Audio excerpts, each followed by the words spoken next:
Lorsque la chaleur nous accable, notre motivation pour accomplir de simples tâches peut être à plat. Manque d'énergie, lenteur, et oui, la chaleur nous rend plus fatigués. Le sentiment de fatigue provient de l'effort que le corps dépense pour pouvoir maintenir sa thermorégulation à un niveau normal. Sans que je m'en rende compte, le rythme cardiaque augmente, le rythme respiratoire augmente et tous ces phénomènes-là mis en même temps, baisse de pression, font en sorte que j'ai un sentiment de fatigue qui va faire en sorte que je vais avoir tendance à rester assis, moins bouger. La plus grande arme de notre corps pour ramener notre température interne à la normale, c'est la sudation.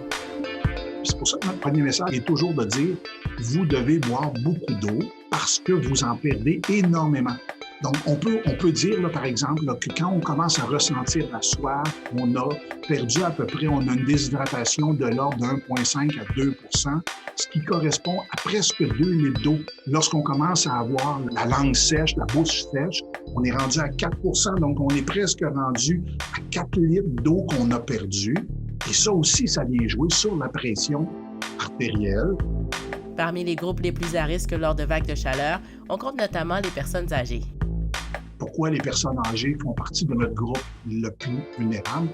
C'est parce que les personnes âgées aussi ont un changement physiologique qui vont faire en sorte que cette thermorégulation va se moduler. Ils vont souvent moins percevoir l'augmentation de température. Donc, rappelons-nous, là, moi, je pense à ma mère qui a toujours froid, même quand il fait 35 dans la maison. Restez donc hydraté pour éviter de vous sentir fatigué. Rebecca Salomon, Météo Média, Montréal.